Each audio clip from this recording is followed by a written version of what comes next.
Hello दोस्तों, audio stories के मेरे चैनल ऑडियो बुक हिंदी में एक बार फिर आप सबका स्वागत है। मैं हूं नीलिमा और मैं लेकर आई हूं आपके लिए कुछ प्यार भरी खट्टी मीठी कहानियां। दोस्तों, मशहूर लेखक विलियम शेक्सपियर के नाटक टेमिंग ऑफ द श्रू के बारे में तो आप सबने जरूर सुन रखा होगा। ये उनके बहुत ही फेमस नाटकों में से एक है। आज उसी नाटक की समरी मैं आपके सामने कहानी के रूप में पेश कर रही हूं। हिंदी में मैंने इसे नाम दिया है शेरनी का वशीकरण। ये कहानी है रईस परिवार की एक बिगड़ैल और जिद्दी लड़की की, जो इतनी नकचढ़ी थी कि पूरे शहर में कोई भी आदमी उससे बात करना तक पसंद नहीं करता था। उसके मुंह से निकली कोई भी बात अगर पूरी ना हो तो नौकरों की तो बस शामत ही आ जाती थी। एक दिन एक बहुत ही समझदार और हंसमुख लड़के को इस लड़की के बारे में पता चलता है और वो ये प्रतिज्ञा कर लेता है कि शादी करेगा तो इसी से, लेकिन उसको पूरी तरह से सुधारने के बाद। तो अब क्या इतनी बदमिजाज और इतनी बिगड़ैल लड़की को सुधारना क्या वाकई संभव है? आइए देखते हैं इस कहानी में, जिसका नाम है शेरनी का वशीकरण। कैथरीन एक अमीर खानदान की लड़की थी। उसकी उम्र 19 साल से ऊपर हो चुकी थी, लेकिन अभी तक उसकी शादी नहीं हुई थी। उसकी उम्र की दूसरी लड़कियों के गौने भी हो चुके थे, लेकिन उसकी अभी सगाई भी नहीं हुई थी। ऐसा नहीं था कि वो खूबसूरत नहीं थी। उसे रूप का वरदान देने में भगवान ने कोई कसर नहीं रखी थी। मोटी मोटी काली आंखें, गुलाबी नाजुक होंठ, काले घुंघराले बाल और खूबसूरत चेहरे मोहरे वाली कैथरीन को कोई भी देखते ही पसंद कर सकता था। लेकिन फिर भी आज तक किसी भी लड़के ने उससे विवाह का प्रस्ताव नहीं रखा था। इसकी एक खास वजह थी। जैसे ही वो अपना मुंह खोलती थी, उसका ये सारा का सारा रूप फीका पड़ जाता था। उसकी वाणी इतनी कड़वी और विषैली थी कि सामने वाले को दंश मारे बिना रह नहीं सकती थी। इस एक दोष के कारण उसका रूप और पिता की अकूत संपत्ति सब बेकार हो जाते थे। उसकी तीखी छुरी जैसी तेज और नीम से भी ज्यादा कड़वी जबान के कारण मोहल्ले के लोग उसका मजाक उड़ाते थे। सहेलियां उसे घमंडी कहती थी। हर लड़का उससे कतराता था और बड़े बूढ़े उसे देखकर नाक मुंह सिकोड़ते थे। कोई उससे बात करना तक पसंद नहीं करता था। उसका बूढ़ा पिता बैप्टिस्टा जब ये सब देखता तो बहुत दुखी होता। हर कोई उस बेचारे पर तरस खाता था, लेकिन कोई भी कुछ कर नहीं सकता था। हर कोई कैथरीन से डरता था। बेचारा बैप्टिस्टा हर रोज सुबह शाम अपनी किस्मत को कोसा करता था। वो बार बार भगवान से प्रार्थना करता कि हे भगवान, या तो तुम मुझे संतान देता ही नहीं, और अगर दी थी तो कम से कम उसे इतनी कर्कश तो ना बनाता। हे प्रभु, कोई ऐसा चमत्कार कर दे कि कैथरीन का स्वभाव सुधर जाए और कोई भला पुरुष उससे विवाह के लिए राजी हो जाए। ये तो पता नहीं कि भगवान ने उसकी ये प्रार्थना सुनी या नहीं, लेकिन हाँ, एक दिन चमत्कार जरूर हो गया। बैप्टिस्टा अपने घर के ड्राइंग रूम में बैठा था कि एक बेहद स्मार्ट लड़का वहां आया और बोला, मैं आपकी लड़की से विवाह करना चाहता हूं। बताइए, दहेज में आप मुझे कितना रुपया दे सकते हैं? अचानक ऐसा अजीब सवाल सुनकर बैप्टिस्टा को अपने कानों पर यकीन नहीं हुआ। उसने अचकचाए हुए स्वर में पूछा, तुम कौन हो? कहां से आए हो? मेरी लड़की के बारे में क्या जानते हो? लड़के ने मुस्कुराते हुए कहा, मैं आपकी बेटी के बारे में सब जानता हूं। उसका नाम कैथरीन है और मैंने उसकी सुंदरता की बड़ी तारीफ सुनी है। इसी कारण मैं इतनी दूर से चलकर उससे विवाह करने के इरादे से आपसे मिलने आया हूं। बैप्टिस्टा को अब भी यकीन नहीं हो रहा था। उसे लगा कि वो कोई सपना देख रहा है। बात को और साफ करने के उद्देश्य से उसने लड़के से उसका परिचय पूछा। लड़का बोला, ओ माफ कीजिएगा, मैं अपना परिचय देना तो भूल ही गया। मेरा नाम पेट्रूशियो है और मैं अपने माता पिता की इकलौती संतान हूँ। यहाँ से कुछ मील दूर दूसरे शहर में मेरे पिता की बहुत बड़ी जागीर है। अगर आपको लगता है कि मैं आपकी बेटी से विवाह करने के लायक हूँ तो कृपया इस विवाह के लिए अपनी स्वीकृति देने की कृपा करें। अब बैप्टिस्टा को थोड़ा थोड़ा यकीन होने लगा कि शायद भगवान ने उसकी प्रार्थना सुन ली है।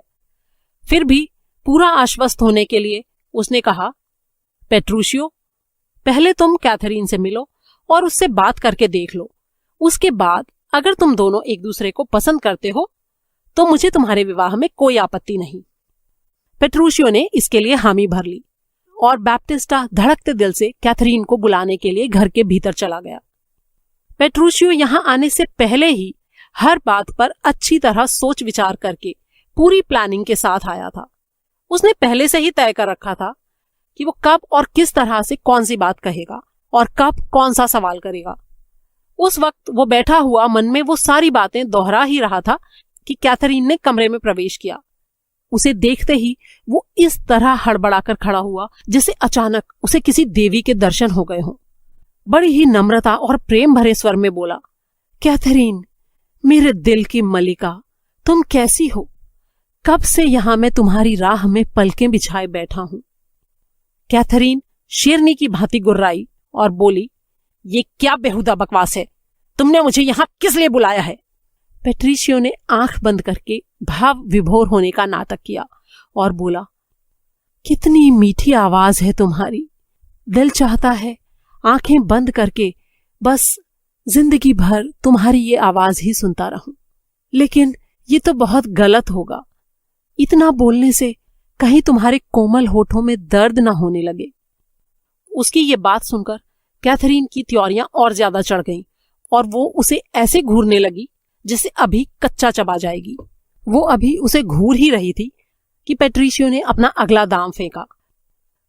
गुस्से में तो तुम्हारा सौंदर्य और भी निखर जाता है, तभी तो इतनी दूर दूर तक लोग तुम्हारी सुंदरता की चर्चा करते हैं।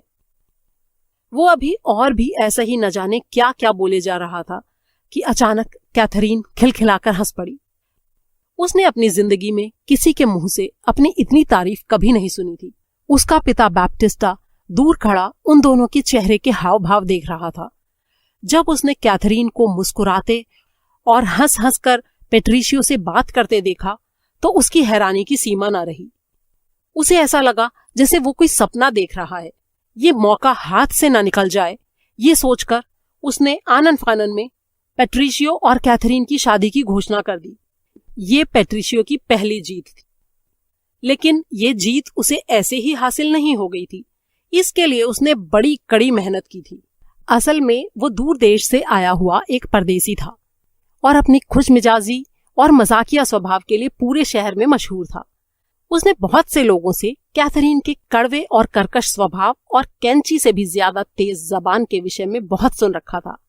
जब उसने ये सुना, उसने तभी ये प्रतिज्ञा कर ली थी कि इतनी खूबसूरत लड़की को इतना कर्कश नहीं होना चाहिए और वो उस बदमिजाज लड़की को सही रास्ते पर लाएगा और उससे विवाह करेगा, लेकिन उसके सारे नखरे और सारी अकड़ ढीली करने के बाद। इसके लिए उसने हर भरसक कोशिश की थी और पूरा जी जान लगा दिया था। उसकी एक एक बात, एक एक मुस्कान और हर हाव भाव के पीछे उसकी गहरी योजना छिपी हुई थी और आज उस योजना का पहला चरण पूरा हुआ था। अब उसे अपनी असली योजना को अंजाम देना था। शादी वाले दिन वो बैप्टिस्टा के पास गया और बोला, आपको तो मालूम ही है कि मैं कैथरीन से कितना प्रेम करता हूँ। अब शादी बार बार तो होती नहीं, तो मैं अपनी शादी के इस मौके को यादगार बना देना चाहता हूँ और अपने दिल की मलिका को दुनिया के सबसे खूबसूरत गहनों और कपड़ों से लाद देना चाहता हूँ। मैं इन सब चीजों का इंतजाम करके कुछ ही देर में लौटता हूँ, तब तक आप शादी की तैयारियां करके रखें। इतना कहकर वो वहां से चला गया। सब लोग अपने अपने कामों में लगे थे। कई घंटे बीत गए, लेकिन पेट्रिशियो वापस नहीं आया। विवाह का मुहूर्त भी आ पहुंचा। पूरा घर आंगन सजा हुआ था। पादरी आ चुके थे। मेहमानों से पूरा घर भरा था, लेकिन पेट्रिशियो का कहीं अता पता नहीं था। बैप्टिस्टा थोड़ा बेचैन हो रहा था। जब शादी का मुहूर्त आधे से ज्यादा बीत चुका और तब भी पेट्रिशियो नहीं आया, तो कैथरीन को भी थोड़ी चिंता होनी शुरू हुई। उसके मन में बार बार ये विचार उठने लगा कि कहीं वो कोई धोखेबाज तो नहीं था। अगर वो लौट कर नहीं आया तो मेरा क्या होगा? सब लोग मुझे ताने देंगे कि ये वो लड़की है जिसे उसका मंगेतर ऐन विवाह के दिन छोड़कर भाग गया। सब लोग पीठ पीछे मेरा मजाक उड़ाएंगे। इन सब बातों ने उसे बड़ा ही बेचैन कर दिया और वो बार बार बेचैनी से दरवाजे की ओर देखने लगी। विवाह का मुहूर्त खत्म भी हो गया और उसके बाद भी बहुत देर तक जब वो नहीं लौटा तो कैथरीन बुरी तरह निराश हो गई और उसे ये विश्वास हो गया कि अब वो कभी नहीं आएगा। ये विचार मन में आते ही वो बुरी तरह टूट गई और अपनी एक सहेली के कंधे पर सिर रखकर फूट फूट कर रोने लगी। ठीक उसी समय सामने के दरवाजे से पेट्रिशियो भीतर आता हुआ नजर आया, जिसे वहीं कहीं छुपकर बैठा बस उसके रोने का ही इंतजार कर रहा हो। अगर कोई और समय होता और कैथरीन को अपनी पसंद की चीज पाने के लिए इतना इंतजार करना पड़ा होता तो अब तक तो उसने चीख चिल्लाकर आसमान सर पर उठा लिया होता। लेकिन आज पूरी तरह निराश हो चुकने के बाद पेट्रिशियो को अपने सामने देखकर उसे वो एक अनमोल चीज के समान दिखाई दिया। उसे ये एहसास हुआ कि पेट्रिशियो को उसकी इतनी जरूरत नहीं है जितनी कि उसे पेट्रिशियो की है। विवाह की पूरी रस्मों के दौरान वो बहुत ही संभल कर बोलती रही कि कहीं उसके मुंह से कोई कड़वी या अप्रिय बात ना निकल जाए और कहीं पेट्रिशियो फिर से उसे छोड़कर ना भाग जाए। उसकी बगल में खड़ा पेट्रिशियो बड़े ही ध्यान से उसके हर हाव भाव और हर बात पर नजर रखे हुए था। वो बड़े ध्यान से ये देख रहा था कि उसकी योजना का कैथरीन पर क्या असर हुआ है। सब कुछ उसके मन मुताबिक हो रहा था। कैथरीन के सारे कसबल ढीले हो रहे थे।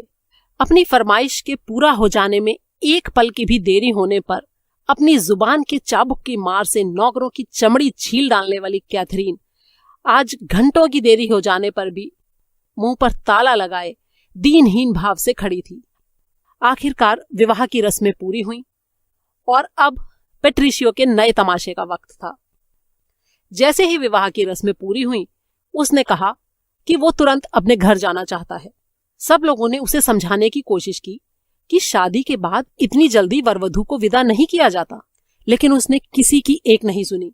सबने बड़ी मिन्नतें की कि अच्छा अगर 1-2 दिन तक नहीं रुकना चाहते तो कम से कम 2 घंटे तो रुक जाओ। लेकिन वो तो अड़ियल घोड़े की तरह अपनी जिद पर अड़ा रहा कि मैं तो अभी जाऊंगा और कैथरीन को भी इसी पल मेरे साथ चलना होगा। बेचारे बैप्टिस्टा की जिंदगी में बड़ी मुश्किल से ये पल आया था। उसे तो उसकी हर जायज नाजायज मांग को पूरा करना ही था, लेकिन अब तो कैथरीन के मुंह पर भी जैसे किसी ने अलीगढ़ी ताला लटका दिया था। वो मन ही मन घबरा रही थी कि अगर उसने पेट्रिशियो की कोई भी बात काटने की कोशिश की तो कहीं वो फिर से गायब ना हो जाए। इसलिए बेचारी चुपचाप बिना कुछ बोले उसके साथ साथ चल दी। वहां मौजूद हर व्यक्ति किसी भी क्षण कैथरीन के चीखने चिल्लाने और पेट्रिशियो पर बुरी तरह बरस पड़ने की उम्मीद कर रहा था। लेकिन जब वो चुपचाप बिना कुछ बोले उसके साथ चल दी तो सब लोग मुंह बाए हक्के बक्के देखते रह गए। उसका पिता खुद हैरान था कि उसकी बेटी, जो अपने सामने कुछ भी बोलने वाले की एक पल में धज्जियां उड़ाकर रख देती थी, वो अचानक इतनी शराफत की मूर्ति कैसे बन गई। लेकिन किसी को कुछ समझ नहीं आ रहा था। उन सब की शक्लें देख देखकर पेट्रिशियो मन ही मन हंस रहा था और सोच रहा था, अभी आपने मेरा असली करिश्मा तो देखा ही नहीं है, अभी तो देखते जाइए आगे आगे क्या होता है। अब नवविवाहित जोड़े का सफर शुरू हुआ। रास्ता काफी लंबा था और इसलिए दूल्हे ने अपने और अपनी दुल्हन के लिए बढ़िया घोड़ों का ऑर्डर दिया। बढ़िया कदकाठी और अच्छी नस्ल के घोड़े आए। पेट्रिशियो ने चारों तरफ घूमकर उनका मुआयना किया और उन्हें आगे पीछे चलाकर देखा। फिर नाक मुंह सिकोड़ते हुए बोला, ये चलते वक्त अपनी दुम क्यों हिलाते हैं? ऐसे लीचड़ घोड़े मुझे नहीं चाहिए, इन्हें वापस ले जाओ। ये देखकर बेचारी कैथरीन का मुंह उतर गया। दबे स्वर में बोली, तो क्या हम पूरा रास्ता पैदल ही तय करेंगे? पेट्रिशियो बड़ा ही मायूस चेहरा बनाकर मासूमियत से बोला, मेरी फूलों जैसी नाजुक दुल्हन ऐसे गंवार घोड़ों पर भला कैसे सवारी कर सकती है, जिन्हें सही तरीके से पूंछें हिलाना भी नहीं आता? कभी नहीं, मैं ये कभी सहन नहीं कर सकता। इस बात का कैथरीन के पास कोई जवाब नहीं था। उसने जिंदगी में कभी अपने महल से बाहर पांव तक नहीं रखा था और अब इतनी दूर ऐसे मुश्किल रास्ते पर उसे पैदल चलना पड़ रहा था। उसके पांवों में छाले पड़ गए, पैर दुखने लगे, लेकिन बेचारी कुछ नहीं कर सकती थी। जैसे तैसे अपने आप को घसीटते हुए उसने पूरा पथरीला रास्ता पैदल ही तय किया। उसकी हालत देखकर एक दो बार पेट्रिशियो को उस पर बड़ा तरस आया, लेकिन जल्दी ही उसने अपने आप पर काबू पा लिया। जख्म जब लाइलाज हो जाता है तो उस पर चीरा लगाना जरूरी होता है। तीसरे दिन बुरी तरह थकी और बेहाल कैथरीन जब अपने ससुराल पहुंची तो वहां सब लोग उसे देखकर बड़े ही खुश हुए। दरवाजे पर नौकर चाकरों की भीड़ इकट्ठी हो गई। कुछ पल बाद पेट्रिशियो ने ऑर्डर फरमाया, सब लोग यहाँ क्या भीड़ लगाए खड़े हो? तुम्हारी नई मालकिन आई हैं, उनके लिए बढ़िया खाने का इंतजाम करो। खसखस का शरबत लाओ, समोसे कचौरी लाओ, चटपटी चटनी लाओ, ढेर सी मिठाइयों का इंतजाम करो, ताजे फल लेकर आओ और तरह तरह के पकवान उनके सामने पेश करो। देखते नहीं मालकिन कितनी थकी हैं और उन्हें कितनी भूख लगी है। उसकी बात सुनते ही सब लोग इन चीजों का इंतजाम करने में जुट गए। कोई बाजार भागा, कोई रसोई में तो कोई और कहीं। पूरे महल में भगदड़ मच गई। कुछ ही देर में रसोई घर से पकवानों की मीठी सुगंध उठकर पूरे घर में फैलने लगी। एक पुरानी कहावत है कि खाने की खुशबू भूख को और भी भड़का देती है। कैथरीन के साथ भी ठीक यही हो रहा था। 3 दिन से उसे कुछ अच्छा खाने को नहीं मिला था और अब इन अच्छी अच्छी चीजों की खुशबू से उसके मुंह में पानी आ रहा था। वो बड़ी बेचैनी से खाना परोसे जाने का इंतजार कर रही थी। घंटा बीतते न बीतते नौकरों ने खाना परोसना शुरू कर दिया। इतनी देर में मन ही मन कैथरीन ने यह भी सोच लिया था कि वो सबसे पहले क्या खाएगी। उसे बहुत तेज प्यास लगी थी, इसलिए सबसे पहले मैं शरबत पीऊंगी, उसने सोचा। फिर गर्मा गर्म समोसे और कचौरी खाऊंगी। फिर दूसरी मिठाइयों का नंबर आएगा और सबसे आखिर में कटोरी भर चटपटी चटनी से मुंह करारा करूंगी। जल्दी ही तरह तरह के ढेरों पकवान उसके आगे लाकर सजा दिए गए। एक से बढ़कर एक उन पकवानों के बीच उसकी नजर केक की प्लेट पर अटक गई। उसने केक का एक टुकड़ा हाथ में उठाया और उसे अपने मुंह की तरफ ले ही जा रही थी कि अचानक बर्तन फेंके जाने की तीखी आवाज उसके कानों से टकराई। उसने चौंक कर ऊपर देखा तो शरबत का जग फर्श पर पड़ा था और पेट्रिशियो जोर जोर से नौकर पर चिल्ला रहा था, ये शरबत बनाया है तुमने? इससे घटिया शरबत मैंने जिंदगी में नहीं देखा। इससे तो अच्छा था गंदे तालाब का पानी लाकर जग में भर देते। देखते ही देखते नौकर शरबत का बर्तन उठाकर ले गए। कैथरीन अपने सूखे होठों पर जीभ फिराकर ही रह गई, लेकिन बोल कुछ नहीं पाई। पेट्रिशियो का चिल्लाना अभी खत्म नहीं हुआ था। इसे तुम केक कहते हो? जरा इसकी क्रीम तो देखो। केक पर ऐसे क्रीम लगाई जाती है? पहली बार नई मालकिन घर आई है और उन्हें इतना वाहियात केक खिलाना चाहते हो? हटाओ इसे यहां से। ये बर्फी के टुकड़े बराबर साइज के क्यों नहीं हैं? चटनी का रंग इतना गहरा क्यों है? मालपुए की चाशनी कितनी पतली है? पेस्ट्री के ऊपर चेरी क्यों नहीं है? समोसे इतने छोटे क्यों हैं? और देखते ही देखते हर चीज में कुछ ना कुछ कमी निकालकर पेट्रिशियो ने खाने की सारी प्लेटें कुत्तों के सामने फेंकवा दी। उस समय कैथरीन का बस चलता तो उन कुत्तों के मुंह से छीनकर समोसे खा जाती। जमीन पर पड़े मिट्टी से सने केक दोनों हाथों से उठाकर चाट जाती, लेकिन शर्म और डर के मारे उसकी जुबान भी नहीं खुली। रात को सोने के वक्त फिर वही नाटक हुआ। पेट्रिशियो ने यह कहकर चादर बाहर फेंक दी कि वो बर्फ जैसी सफेद क्यों नहीं है। चारपाई से चूं चूं की आवाज आती है, इसलिए चारपाई भी हटवा दी गई। बेचारी कैथरीन सारी रात जमीन पर पड़ी सोने की असफल कोशिश करती रही। उसे अभी तक न कुछ खाने पीने को मिला था और न ही सोने को, और ऊपर से हर चीज में दोष निकालकर पेट्रिशियो नौकरों को डांटे जा रहा था। तुम्हारी मालकिन फूलों से भी ज्यादा नाजुक है। ये घटिया चीजें उनकी तबीयत खराब कर देंगी। इन्हें वापस लेकर जाओ और उनके लिए बढ़िया चीजें लाओ। नौकर हर बार पहले से बढ़िया चीज लेकर आते, लेकिन पेट्रिशियो के हिसाब से वो कैथरीन के लायक ना होती। हर चीज को वो कोई ना कोई नुक्स निकालकर वापस लौटा देता। कैथरीन बेचारी हर बार मन मसोस कर रह जाती। ऐसे करते करते 3 दिन बीत गए। कैथरीन के सारे कसबल ढीले हो चुके थे। भूख, प्यास और नींद के कारण उसका बुरा हाल हो चुका था। चौथे दिन पेट्रिशियो ने नौकरों को अकेले में बुलाकर कुछ निर्देश दिए। आज दाल में नमक बिल्कुल मत डालना, सब्जी को कच्चा छोड़ देना और रोटी को जला देना। चौथे दिन जब खाना आया तो पेट्रिशियो के रंग ढंग पूरी तरह बदले हुए थे। आज वो चीजों में नुक्स निकालने की बजाय उनकी तारीफों के पुल बांधने में लगा था। वाह वाह वाह वाह, क्या सब्जी बनाई है, मजा आ गया। दाल तो और भी स्वादिष्ट है, और चपातियों का तो कहना ही क्या, ऐसी मुलायम चपातियां तो मैंने जिंदगी में नहीं खाई। ऐसा कहते कहते वो सारी चीजें कैथरीन के सामने ऐसे रख रहा था मानो संसार की सबसे बड़ी सौगात उसे दे रहा हो। कैथरीन को साफ साफ दिख रहा था कि रोटियां जली हैं, सब्जी कच्ची है, लेकिन वो ये समझ चुकी थी कि अगर उसने किसी भी चीज में जरा सा भी नुक्स निकाल दिया तो पेट्रिशियो उसी क्षण उसे कुत्तों के सामने फिकवा देगा। इसलिए उसने जल्दी से थाली उठाई और उस कच्चे पक्के खाने को भगवान की नियामत समझकर जल्दी जल्दी खाने लगी। जो कैथरीन बाप के घर में अच्छी भली चीजों में भी नुक्स ढूंढ लिया करती थी, उसके सारे नखरे अब न जाने कहां हवा हो गए थे। उस फीके बेस्वाद खाने में उसे ऐसा स्वाद आ रहा था जो जिंदगी में पहले कभी पकवानों में भी नहीं आया था।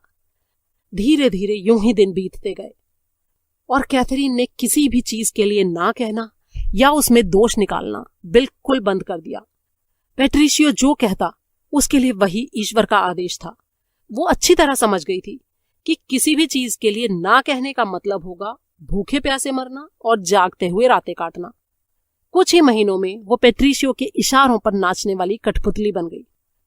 करीब 1 साल बाद एक दिन उसके पिता के घर से उन दोनों के लिए न्योता आया। उसकी दोनों छोटी बहनों का विवाह पक्का हो गया था। पेट्रिशियो ने तुरंत न्योता स्वीकार कर लिया और कैथरीन को भी तैयार होने को कहा। पेट्रिशियो देख रहा था कि कैथरीन अब पूरी तरह सुधर चुकी है, लेकिन वो ये भी जानता था कि पुरानी आदतें जल्दी से पीछा नहीं छोड़ती। कहीं पिता के घर जाकर उसकी वो पुरानी आदतें फिर से न जाग उठें, इसलिए उसने उसे एक और झटका देने का निश्चय किया। उसने कैथरीन के लिए एक से बढ़कर एक कीमती गहने और बढ़िया गाउन और दूसरे कपड़े सिलवाने का आदेश दिया। जब कपड़े तैयार होकर आए तो इतने खूबसूरत और इतने महंगे कपड़ों को देखकर कैथरीन की आंखें खुशी से चमकने लगी। वो कल्पना में खुद को उन खूबसूरत कपड़ों और गहनों में सजी देखकर मन ही मन इतराने लगी। तभी श्रीमान पेट्रिशियो वहां पहुंचे और उन्होंने एक एक कपड़े को हाथ में उठाकर उसका निरीक्षण करना शुरू किया। इस ब्लाउज का रंग इतना तीखा क्यों है? इससे तो मेरी कैथरीन की सारी सुंदरता दब जाएगी। इसे हटाओ यहां से। इस स्कर्ट का किनारा टेढ़ा है। इस गाउन की लेस इतनी घटिया क्यों है? मेरी पत्नी पहली बार मायके जा रही है, क्या वो वहां इतने घटिया कपड़े पहनेगी? इस तरह हर कपड़े में कुछ न कुछ दोष निकालकर उसने सब को कूड़े में फिकवा दिया। कैथरीन की हालत देखने लायक थी। आंखों से आंसू अब टपके कि तब टपके। अब उसे डर हुआ कि कहीं वो हीरे जवाहरात के जड़ाऊ गहने भी ना फिकवा दे। ये सोचकर उसने गहनों का डब्बा उठाया और उसे अपनी बाहों में कसकर जकड़ लिया। पेट्रिशियो यही तो चाहता था। उसे यकीन हो गया कि बाप के घर जाकर भी वो उसकी मर्जी के खिलाफ कुछ नहीं करेगी। बस फिर क्या था, नियत समय पर दोनों ससुराल पहुंच गए। वहां दोनों की खूब आवभगत हुई। नियत समय पर कैथरीन की दोनों छोटी बहनों की शादियां खूब धूमधाम से संपन्न हो गईं। 2 दिन बाद दोनों नए दूल्हे और पेट्रिशियो इकट्ठे बैठे बातें कर रहे थे तो बातचीत का रुख अचानक उनकी पत्नियों की तरफ मुड़ गया। नए दूल्हों में से एक ने बड़े घमंड से कहा, मेरी पत्नी के मुंह में तो जबान ही नहीं है। मेरी आंख के एक इशारे पर वो आग में भी कूदने को तैयार हो जाएगी। दूसरा नया दूल्हा बोला, तुम्हारी पत्नी तो सिर्फ तुम्हारा कहना मानती होगी, मेरी वाली तो पूरी सती सावित्री है। वो तो मेरे लिए अपने प्राण भी न्यौछावर कर सकती है। उनकी बातें सुनकर पेट्रिशियो भी बीच में कूदा और बोला, मेरी कैथरीन की जबान बेशक तीखी है, लेकिन वो मेरी हर बात मानती है। दोनों नए दूल्हों ने कैथरीन के बारे में सब बातें सुन रखी थी। उन्होंने पेट्रिशियो को ललकारते हुए कहा, चलो आज इस बात की परख हो ही जाए कि किसकी पत्नी सबसे ज्यादा उसकी बात सुनती है। लगाते हो शर्त, जिसकी पत्नी सबसे ज्यादा आज्ञाकारी होगी वो विजेता होगा। तो लग गई 1000 की शर्त। बस फिर क्या था, तीनों ने अपनी अपनी पत्नियों को बुलाने के लिए नौकरों को भेजा और कहलवाया कि तुरंत उनके कमरे में आएं। पहले दूल्हे की पत्नी ने जवाब दिया कि उसके सर में बहुत दर्द है, इसलिए वो नहीं आ सकती। दूसरे दूल्हे की पत्नी ने संदेशा भेजा, थोड़ी देर रुको, नहा कर आती हूं। लेकिन पेट्रिशियो का संदेश जब कैथरीन को मिला तो वो जिस हाल में बैठी थी तुरंत नंगे पांव दौड़ी दौड़ी वहां आई। अगर अब भी ना आती तो पेट्रिशियो की 1 साल की मेहनत भला क्या काम आती। पेट्रिशियो 2000 की शर्त जीत गया। कैथरीन के स्वभाव में आया ये बदलाव देखकर सब लोग दांतों तले उंगली दबाए रह गए। ये कहानी आपको कैसी लगी, इस बारे में अपनी राय नीचे दिए गए कमेंट बॉक्स में मेरे साथ जरूर शेयर करें। वीडियो को लाइक करें, चैनल को सब्सक्राइब करें और दोस्तों और परिवार वालों के साथ शेयर करना ना भूलें। ऐसी ही एक और मजेदार कहानी के साथ जल्द ही आपसे फिर मुलाकात होगी। तब तक के लिए अलविदा, खुदा हाफिज।